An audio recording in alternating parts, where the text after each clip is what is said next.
when you relinquish that and take a stand, it's almost like you raise up above and you can see all the points of view and you have vision. And vision is both what you see and the capacity to see. It's both a noun and a verb. And when you have vision, you have the capacity to see all points of view.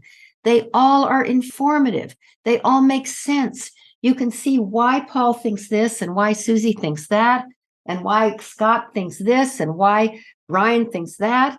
You have the capacity, because you've taken a stand, to be informed by all points of view in a way that you can really make something beautiful happen. And a stand is always for something.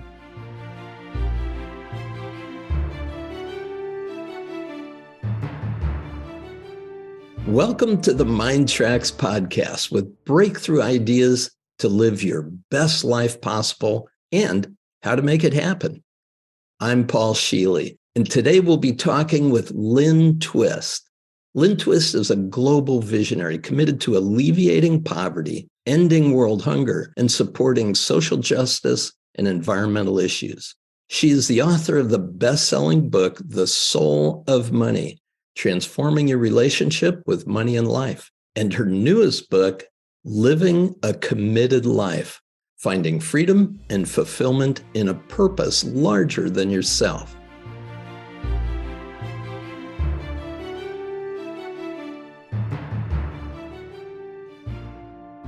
You're one of the most significant voices of our age, doing transformational work, a committed life. You are a model of it. And your book, Living a Committed Life, is really a beautiful template for how anyone who can recognize that there's more to their life can start showing up and delivering their gifts to the world. Thank you for writing it. Oh, my pleasure.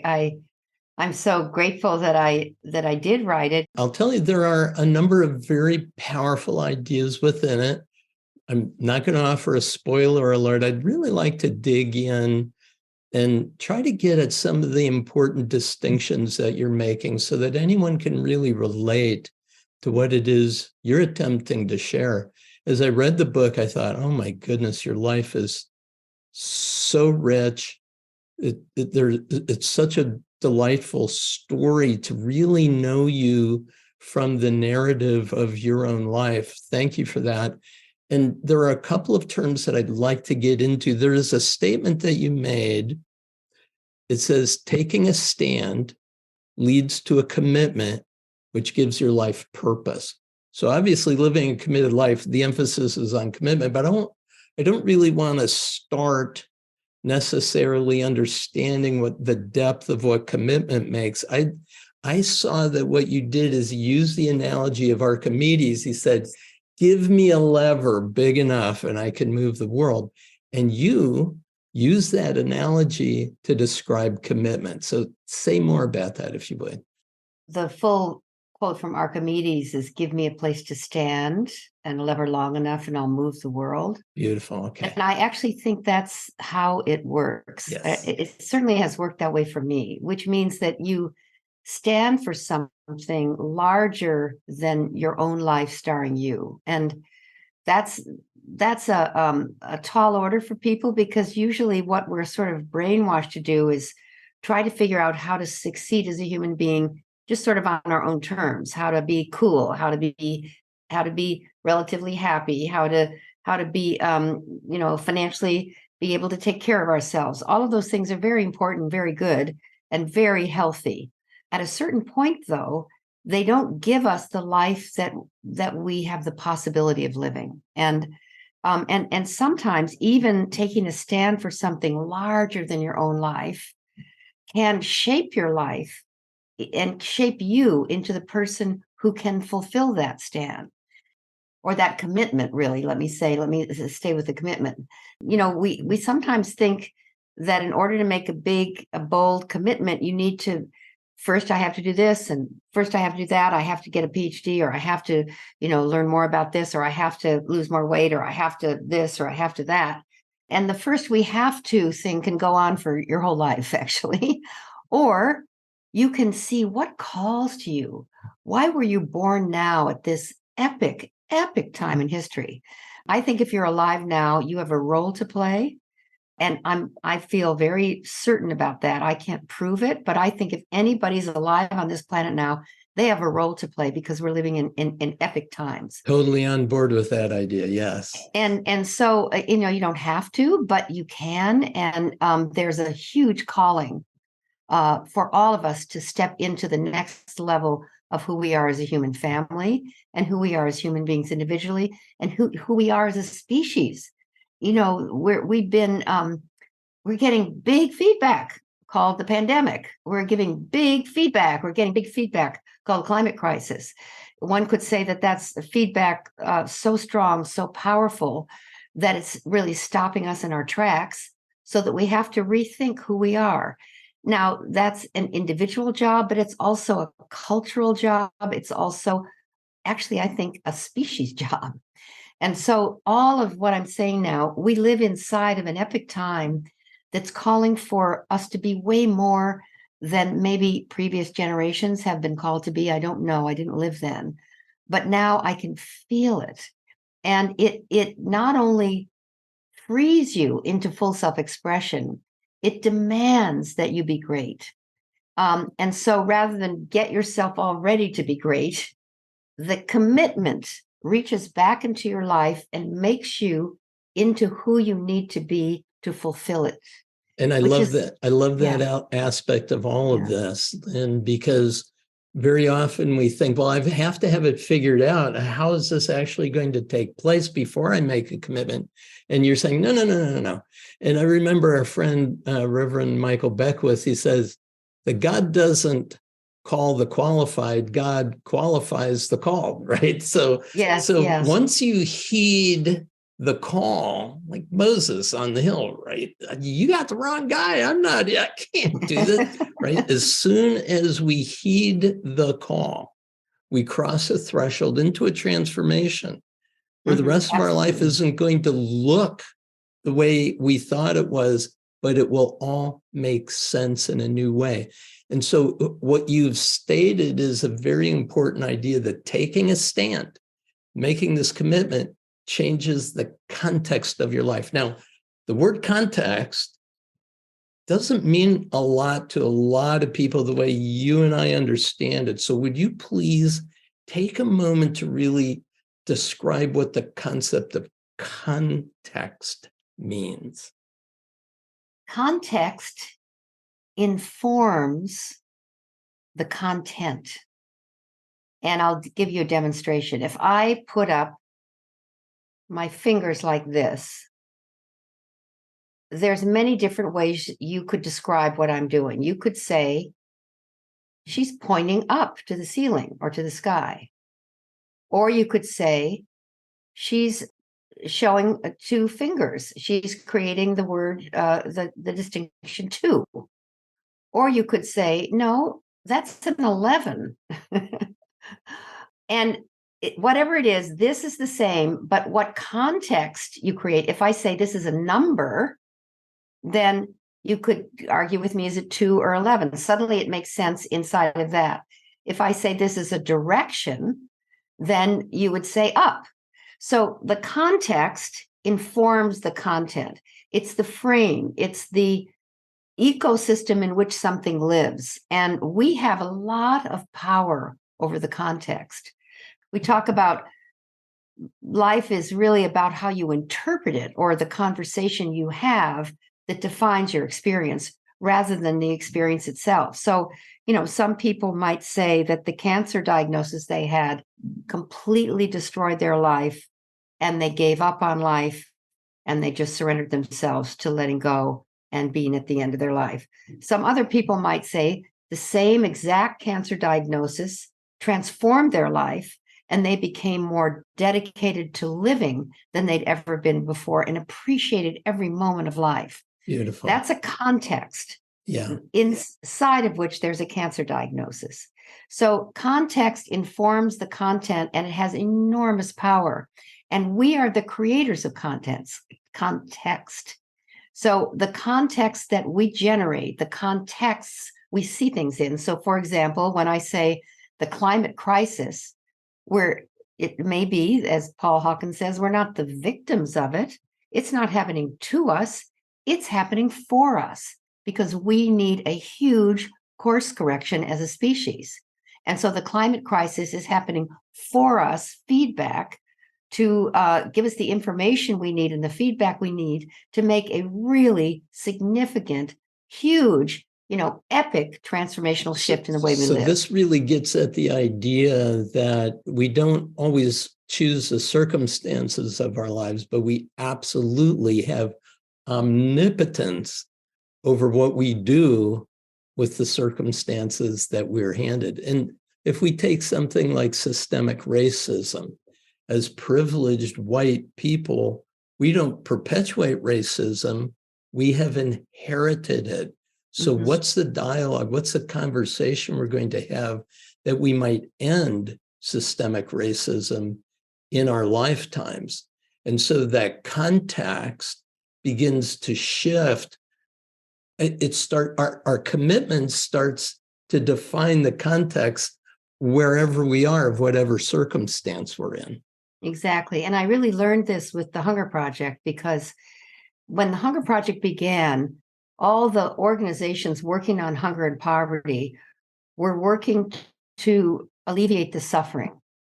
But hunger was seen as a hopeless, inevitable problem and part of the human condition. When the Hunger Project began, the founder group, which included Werner Erhard, John Denver, and also Buckminster Fuller was in there, and other people, the declaration that hunger could end and that this group of people was committed to ending world hunger completely changed the way that we were working on it, the way we addressed it, the way we talked about it, the way we lived in it. And that context became the worldwide context eventually. And now all the organizations, CARE, UNICEF, Save the Children, Christian Children's Fund, they're all working on ending world hunger, which is a very distinct shift in the context, but also in the content. The content lines up always with the context. So if you know what the context is, you can see how the content lines up with it. If you shift the context, it shifts the nature, the magnetic field of the content.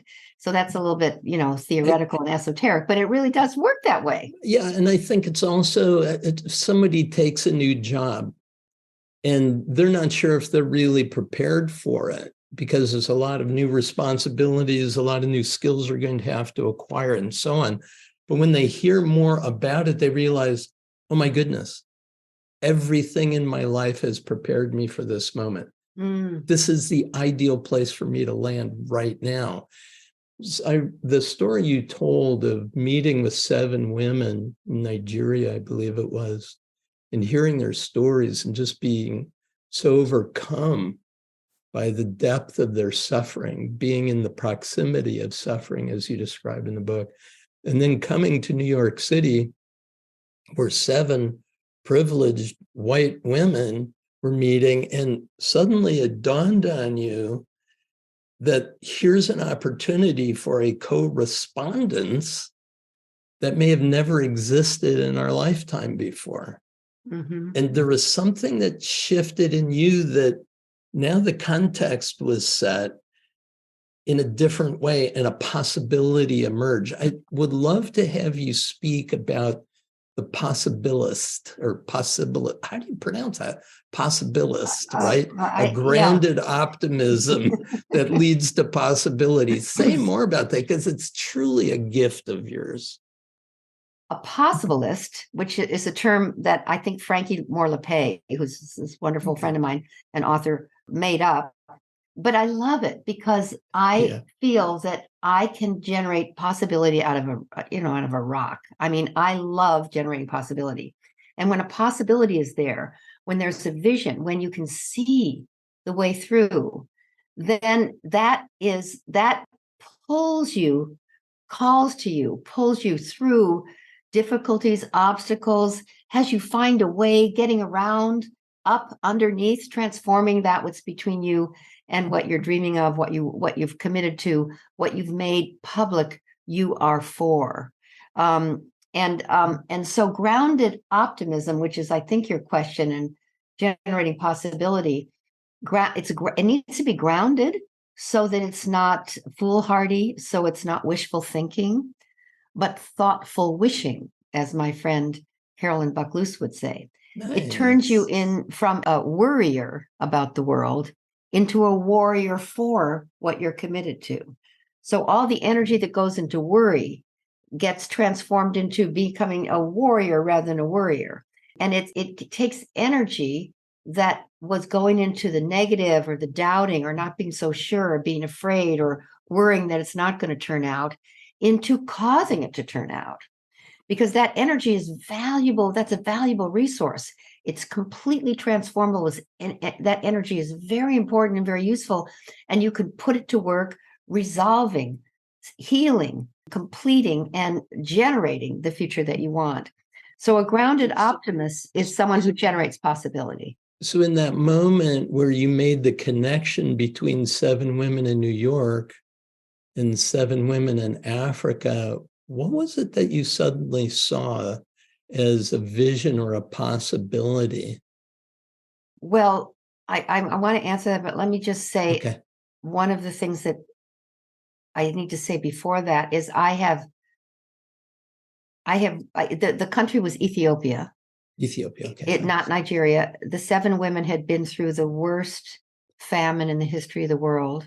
Yeah. Every one of them had lost every single one of their children to starvation. Yeah. So anyone who's a parent, or even if you're not a parent, just imagine child after child after child after child dying because you cannot feed them, you can't get water, you can't, and they die in your arms. And somehow, for some reason, you don't understand, you're still alive and your children are all dead. So these are the women you're talking about. Yes.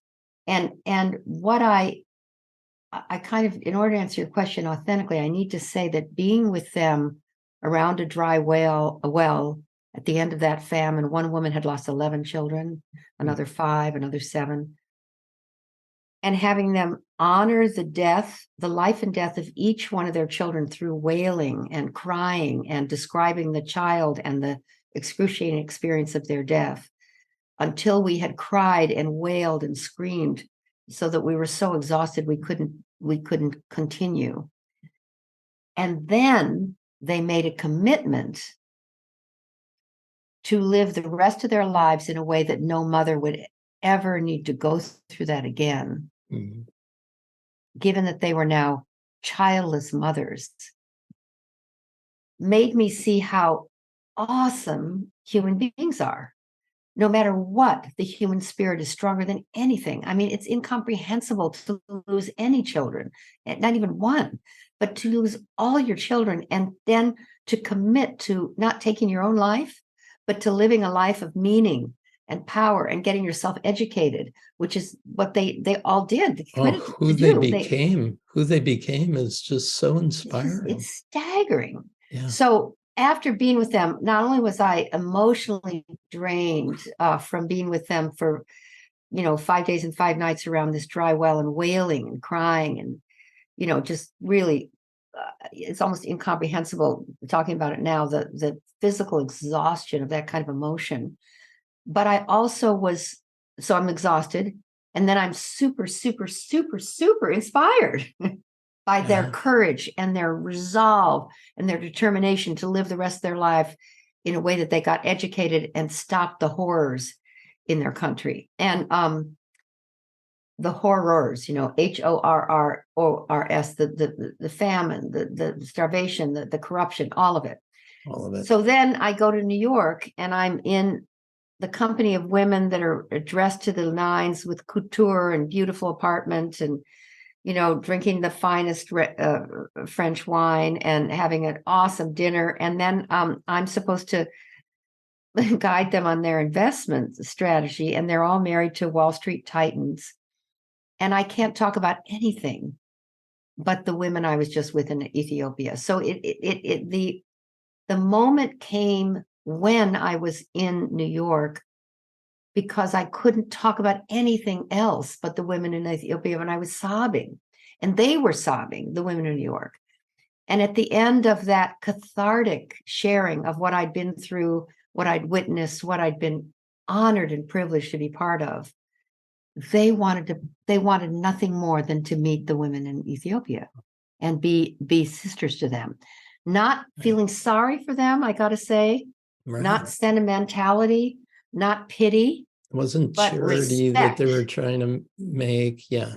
Respect. Respect. And not seeing the women in Ethiopia as poor, because they're not poor, they're strong. What's poor is their circumstances. I love that distinction you make. Yeah. And the women in New York, actually seeing the women in Ethiopia as strong, powerful, admirable, dignified human beings, seeing them see that, which is something that I saw too, but having them see it out of my story, I knew that putting them together was the right thing to do.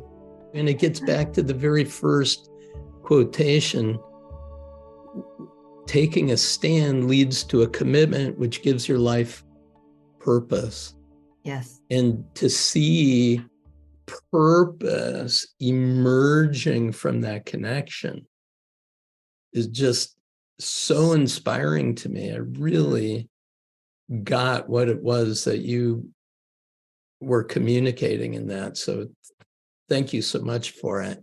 There is this other statement that you make, this idea that we be in dialogue, that what we're doing is if we aim to live a committed life, it is our responsibility to listen for and generate conversations and contexts that empower ourselves and others. So that story to me is a great example of how that emerged.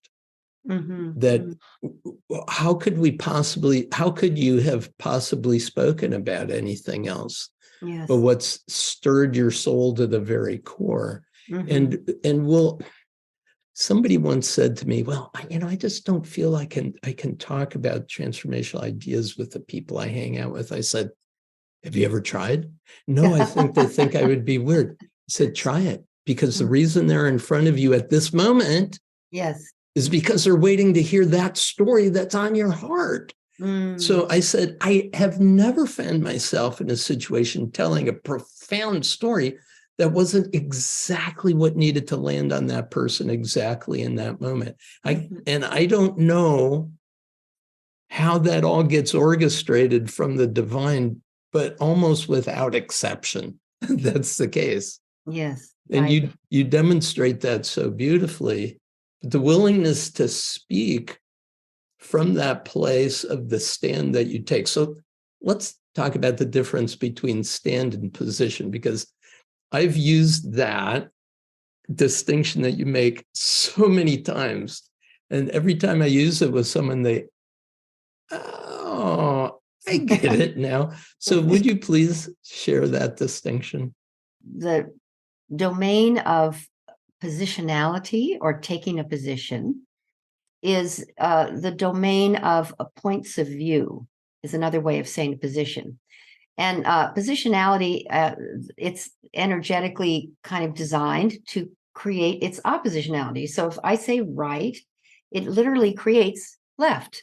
If I say here, it generates there. If I say us, it generates them. If I say up, it generates down. So you get the point. So positionality generates its oppositionality. And it tends to be a narrow scope. Yeah, it tends to be kind of binary also. Okay, good. And then there's this other way of talking about it, which is a position is really a point of view. So it's almost like a point of view, like I'm sitting here looking at the screen, and this is my point of view. If I were sitting off to the side of this room and looking at the screen, I would have a completely different point of view. I wouldn't see your face.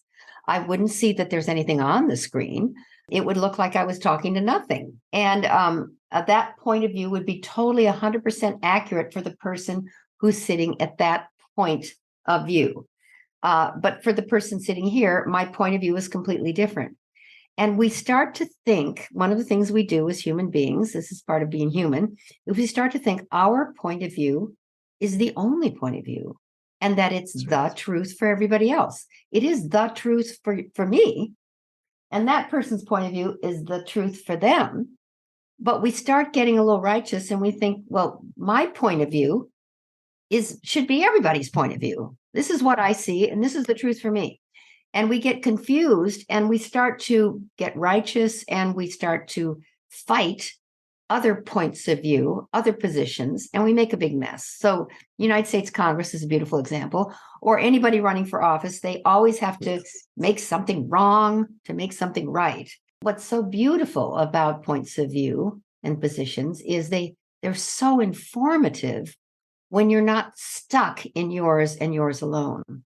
And how you do that is you relinquish your point of view. And when you relinquish it, you have access suddenly to vision. Instead of a point of view from whence you're looking, you have vision. And, we all have a point of view, both kind of geographically and physically in a room, but we also have a point of view from where we were raised and what country we're from and what language we speak and what culture we were raised in. That's a point of view, really. But when you relinquish that and take a stand, it's almost like you raise up above and you can see all the points of view and you have vision. And vision is both what you see and the capacity to see. It's both a noun and a verb. And when you have vision, you have the capacity to see all points of view. They all are informative. They all make sense. You can see why Paul thinks this and why Susie thinks that, and why Scott thinks this and why Brian thinks that, and why this country thinks this and why that. And you have the capacity, because you've taken a stand, to be informed by all points of view in a way that you can really make something beautiful happen. And a stand is always for something. So Martin Luther King, for example, was a stand taker. Now, it's not that he didn't have a position against this and a position against that. He got legislation passed. He was, a brilliant man in taking positions and explaining his point of view. But who he was and where he spoke from, and that's why his voice and the timbre of his voice, and just hearing the Martin Luther King speech stirs everybody's soul, is because he spoke from and lived from and did his work from a stand. Mahatma Gandhi, a stand that all people deserve a chance for a healthy and productive life. Yeah. It wasn't that he was against white people and for Black people. You knew that by the way Martin Luther King lived his life. He was for everybody. So a stand is so much more powerful than we know. And when we take a stand with our life, it frees us into being a person who can be fully self-expressed. Beautiful. And that's what I'm really recommending. Yes. A committed everybody life. Doesn't have to do it, but there's a possibility that everybody can take a stand. Excellent. And that really is the nature of commitment. You can't have a committed life without taking a stand on something that stirs your soul, and that also then gives your life a true purpose. And I would like to talk about the biggest obstacle to a committed life. You state it in a couple of different places, but it's the idea of scarcity. Mm-hmm. And there are 3 myths of scarcity, toxic myths of scarcity. And the fact that it may be the biggest obstacle would also give us a good reason to talk about why we don't have to maintain that hypnotic trance any longer. So the 3, just as a quickie, is that there's not enough scarce resources to go around for everybody. We've got 8 billion people on the planet, so there's not enough. Secondly, is that more is better. And so we really ought to work to get as much as we can while we can, make hay while the sun shines. And the third is that, well, it's just the way it is. We don't have any control. We don't have any power to do anything about it. And so we become very resigned to it. One of the great quotations that you brought in, there's so many, I could hardly stand myself because I love quotations. But Gandhi says, there is enough for our need, but there isn't enough for our greed. And so would you speak to these toxic myths, and what is the best way for anyone to really recognize right now you have sufficiency? I think your whole Soul of Money book does a beautiful job of describing it, but in the context of someone now listening, recognizing that they want to live a committed life, how do they overcome that sense of scarcity? Well, first of all, the condition of scarcity, which I call a lie, is a way of thinking, a way of perceiving. That's really, it's an unconscious, unexamined condition of thinking that I'm really insulting, and we're insulting that together. And in the commercial consumer culture in which we live, it's promoted constantly. You're not, subtly it says you're not enough until you acquire this or buy this or lose more weight or get taller or skinnier or better looking or have more money. So our culture, pummels us with messages that say you're not enough until you acquire or accumulate more. Right. And since our parents came out of the Depression and we came into the 50s, right? Yeah, right. And, here's all this abundance. All the promotion had to go to creating a consumer-oriented society to grow the economy. Yeah. And it's, there's a lot of good has come from that, but now it's out of control. Now we don't realize that it's kind of a false frame of reference for life. And so we don't have enough time. We don't have enough money. We don't have enough this. We don't have enough that. We don't have enough sleep. We don't have enough sex. We don't have enough love. We wake up in the morning. We don't have enough time. We didn't get enough sleep, et cetera. It goes on and on and on. And most meetings and conversations are about what we don't have enough of. And I'm accusing us of being so caught in that conversation that we cannot see the forest for the trees.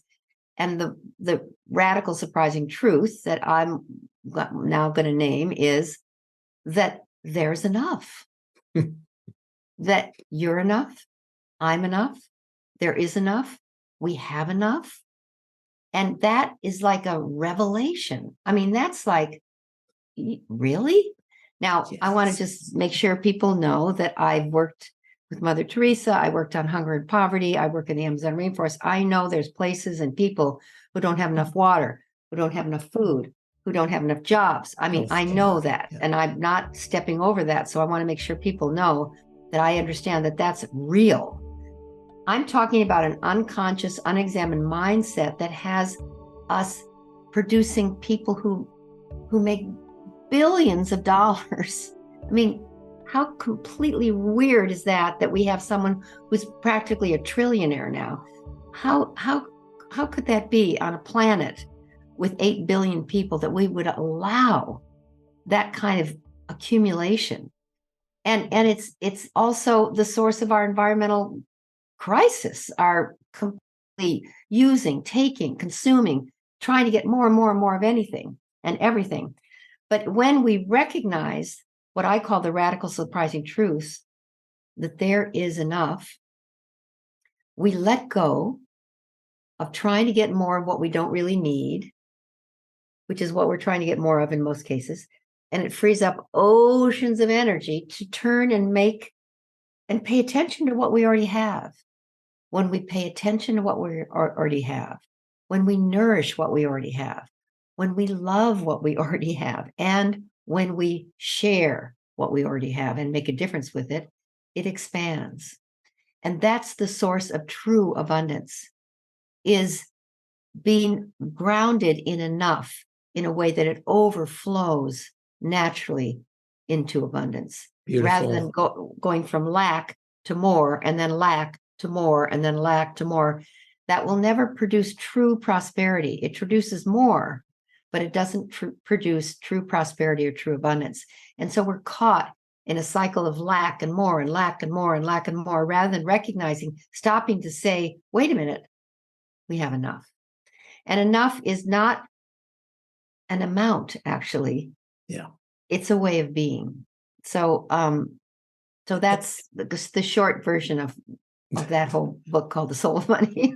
I would like to say two things. Number one, our friend and mentor, Buckminster Fuller, stood on the edge of the bridge ready to throw his life away, and he stepped off of it back onto the bridge and said, okay, I'll admit it, I'm a throwaway. I'm a throwaway. So now I'm going to commit myself to see how much one little man can do for this planet. It's such a beautiful example of the failure of a certain type of thinking and the absolute supreme realization of a committed life. I really appreciate how much you brought Bucky into your dialogue. And I have to say, the idea of having at my dinner table talking with my kids would have been wonderful. But this idea that abundance, this is the quote you made, abundance flows through a portal of suffering. Now, that's an interesting way to frame the context of recognizing sufficiency out of a sense of insufficiency. Would you be willing to say just a few words about that idea? Abundance flows through the portal of suffering. Well, there's let's see, how can I talk about that without doing a whole chapter here? I feel that being proximate to suffering is a powerful part of, has been a powerful part of my committed life. And I have to tell you that those were some of the more challenging aspects of the read that you provided for us, because you did a beautiful job of sharing the depth from which true resilience, true prosperity emerged. And being proximate to that depth of suffering is a stunning aspect of your work. So thank you as a reader for sharing those stories. Van Jones is now a sort of an icon for me, and I think for many other people, of a human being who went for what he dreamed of, which was being in the White House with President Obama and being responsible for green jobs at the beginning of Obama's administration.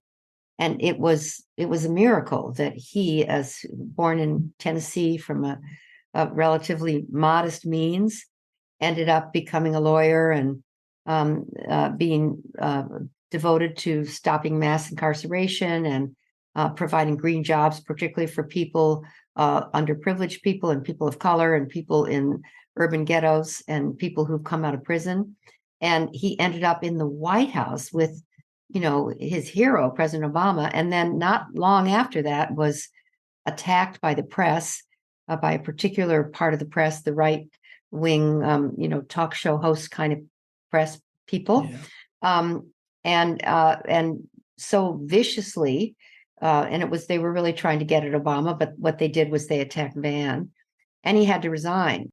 And the suffering he went through, and I was very intimately involved with that because a group of us raised money for his family so that he could just make it through and go on sabbatical, really, and just pray. The suffering he went through was so deep, so painful, so severe. And, that's different than the suffering of me witnessing the lepers in the leprosy center in Calcutta going with Mother Teresa, where I also witnessed a lot of suffering. So that's a certain kind of suffering that I was proximate to. But being proximate to the suffering of what I'll call your heart broken from your dream totally falling apart was what I witnessed with Van. And Van's commitment to take that breakdown and own it and not become the victim of it for the rest of his life. Or cynical. Or angry or resentful, and transform all of that negative energy into a commitment to rise and grow and deepen his commitment to serve from it, and then come out of it, Yeah. I think like 10 times more powerful. And now making a huge difference as a voice of media. He started 5 organizations. He passed the prison reform bill with President Trump, which is almost impossible. Right. And stood next to him when Trump was signing the thing, and Trump gave Van his pen, and bringing together the right and the left under Trump. I mean, it's incredible what he's done. Stunning. And way beyond what he ever probably could have done in the position he was in before. So every breakdown has the seeds of a breakthrough that's greater than the breakdown. And that's one reason why being proximate to suffering has you see, if it's your suffering, yes, you can see it there. Or if it's someone else's suffering that you're close to, you can see the power of the human spirit. It's so clear to me that that's one access to it. And when you see the power of the human spirit, the resilience of the human spirit, then anything's possible. Gorgeous. Yes. Yeah. So there are 2 things that you have referred to as doing hospice for what needs to pass, and being midwives for what it is that needs to be birthed. And all of us at this time in human history are required in both roles.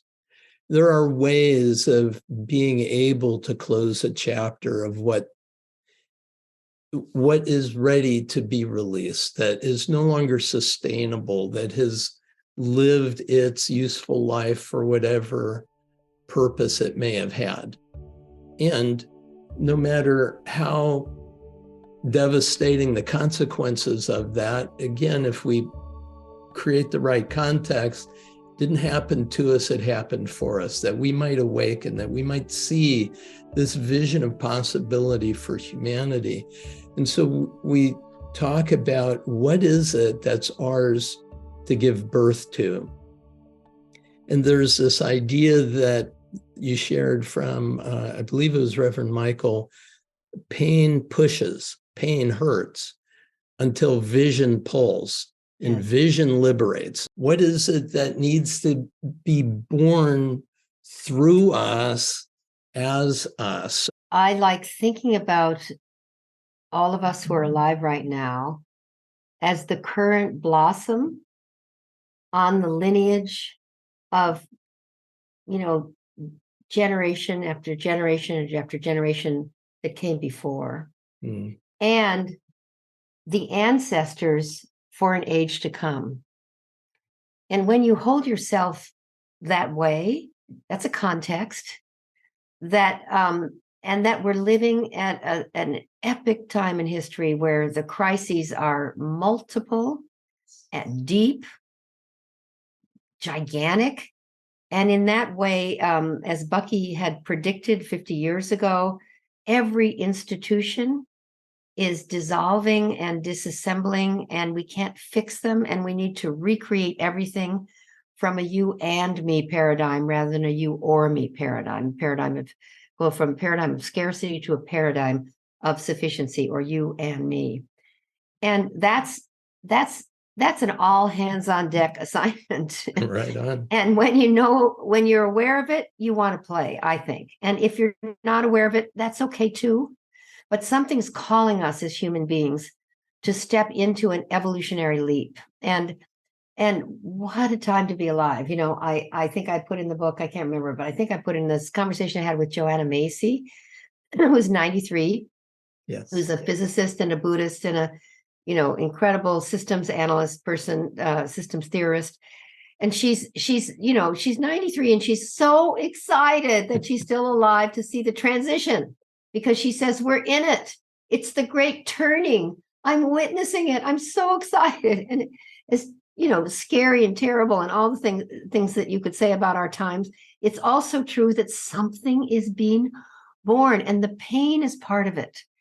the pain is part of it. When you think about your own life and where you really had a breakthrough, often it came out of an illness or a heartbreak or a divorce or a bankruptcy, or sometimes it's not all that beautiful when we really grow. And I've said that, perhaps the pandemic is morning sickness for a pregnant species that's going into a pregnancy. I don't know how long it'll be, whether it'll be 20 years or 30 years. I kind of think from 2020 to 2050, we'll be pregnant and giving birth, hopefully, to a new kind of human being. And everybody doesn't have to believe this or even do it, but what an opportunity to be alive. What a thrill to be part of the great turning, the massive epic transformation that we know is happening right now. And some people ask me, well, gosh, Lynne, is it really going to turn out? I don't even question that. No way. Question. I don't even want to go there. No, I question. stand for it is turning out. It is. It is as evidenced by our dialogue right now. Yeah. And so, final word, how can someone continue to build an ecosystem of support for them living into a fully committed life? Well, I think it's all about community now and collaboration. If you think about that word, co-laboring, working together. We're all having this baby together, men and women. Yes. We're all pregnant, and we're co-laboring. It's going to hurt. Having a baby hurts. I've had 3 of them. It hurts. But the more it hurts, the closer you are to having a child. And that's how pain pushes and vision pulls. So stay in touch with the vision, generate that vision, keep creating possibility, and we can get through anything, particularly if we do it together. If we co-respond, collaborate, and come into unity. Those words, community is coming into unity. Collaborate means co-labor, and correspond with each other, communicate with each other. All of that is, I think, key to getting through this and to what I know the other side is going to be really extraordinary. And know that there's a divine appointment that we all have right now, or we wouldn't be here. We all signed on. We did. This great moment.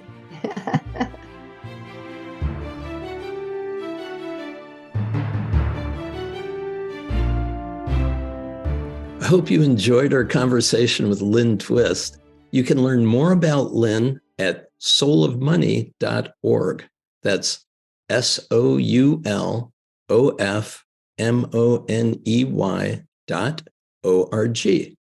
And now in the second part of the podcast, it's just you and me. I'll tell you how to use the Paraliminal sessions in the MINDTRX app to easily handle obstacles and move toward the success you want, especially as it relates to Lynne's message. If you're new to the relaxing Paraliminal audio sessions, they use breakthrough technologies to activate your whole mind and in only 20 minutes to help you improve any area of your life. Let's get going.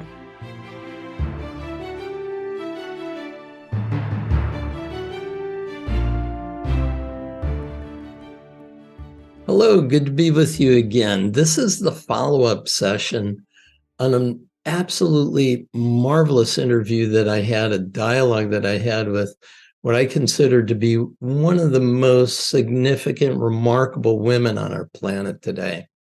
A woman of great courage, tremendous commitment, author of The Soul of Money and Living a Committed Life, Lynne Twist. I absolutely loved being with her, and she's such an inspiration to me. I was delighted to be able to have the time, but then also think about what's the best way for all of us to live into some of the ideas that she was sharing and suggestions that she had for how we could proceed. So I broke the interview into 4 components that I thought were significant that emerged from our time together. The first was, what can help us live a committed life? Secondly, how can we maintain mindsets of grounded optimism and possibility. The third was, how do we overcome the biggest barrier to living a committed life, what she referred to as the mindset of scarcity and the three toxic myths of scarcity. And finally, the idea of how do we support ourselves? How do we create an ecosystem of support as we move forward and face the challenges and the tests of our commitment that will invariably be ahead of us as we take on a goal, take on a purpose that's bigger than who we are. That's actually motivated and made possible through strengths and powers and gifts that the universe gave to us. So let's break it down into some paraliminals that may be very helpful in each of these four categories. The first, living a committed life. I thought of the paraliminal fearlessness.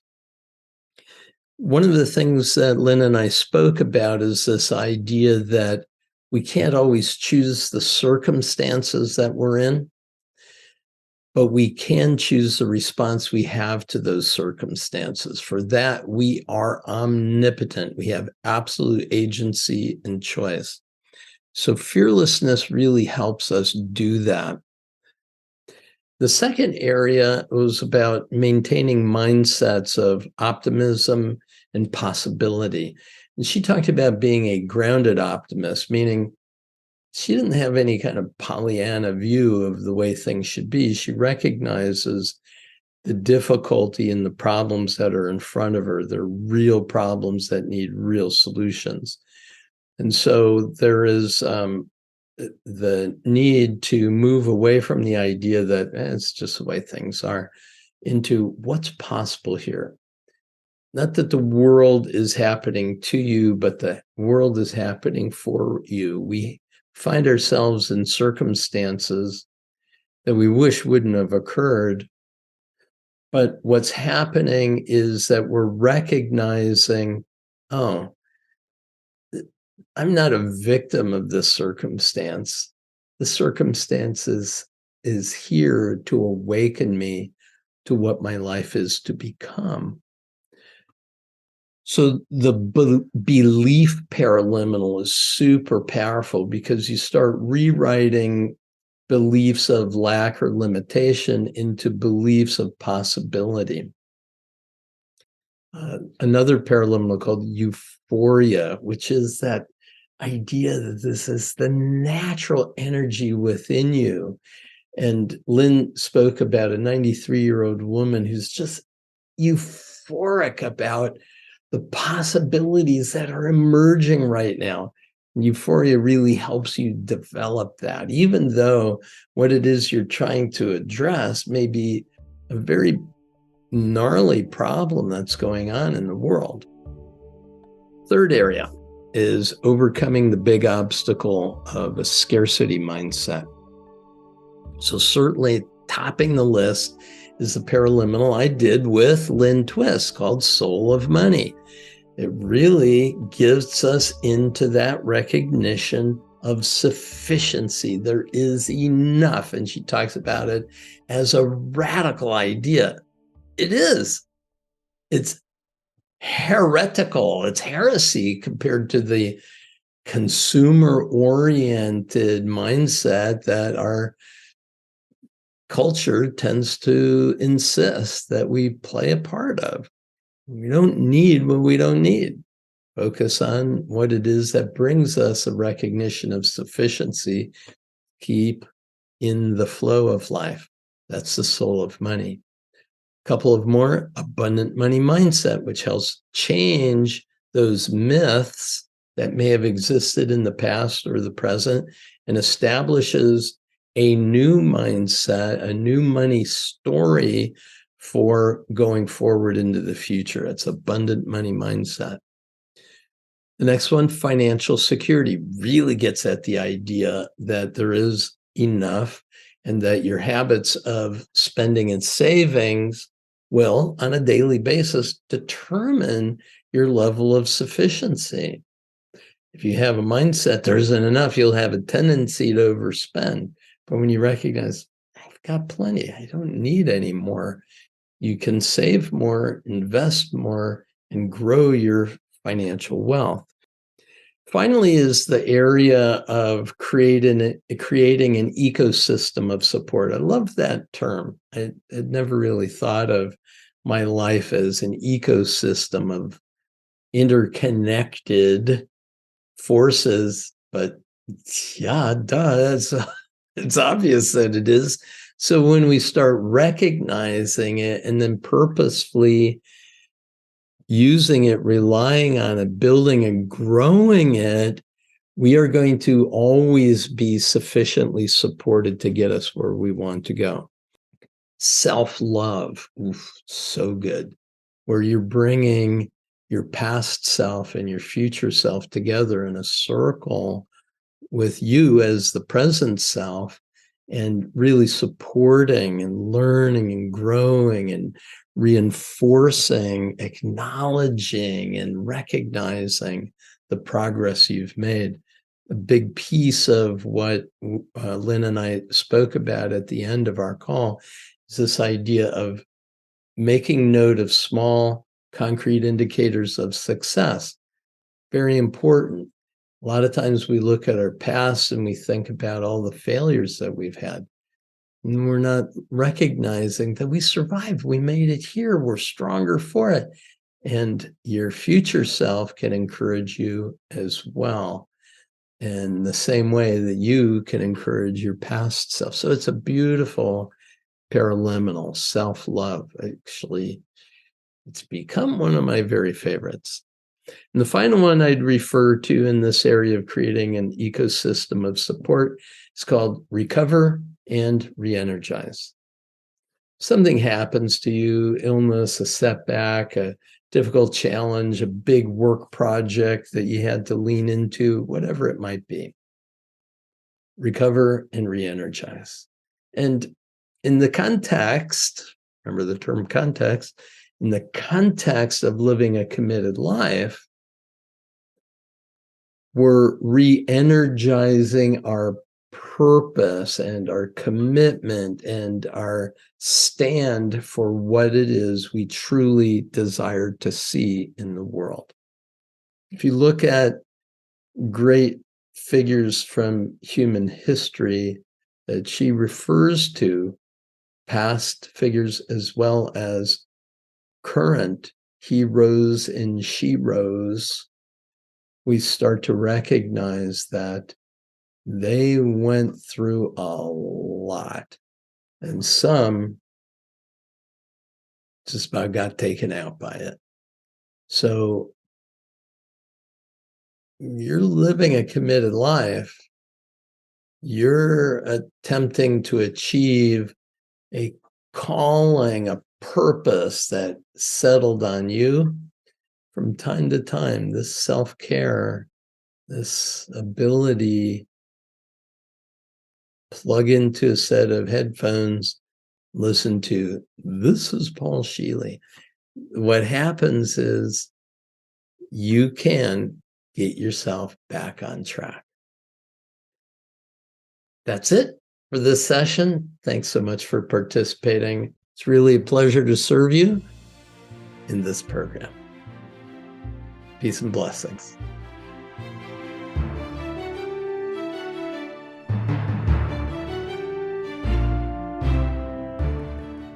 Thank you for joining me today. I applaud your willingness to maximize your potential. You can easily use the Paraliminal audio sessions in the MINDTRX app to stimulate your non-conscious mind, that is, your inner mind, to reduce any resistance in your life and to propel you toward the success you want. Visit MINDTRX.com to learn more. These amazing audio tools have helped millions, and I encourage you to bring them into your world today. Be sure to be back for more episodes of the MINDTRX podcast.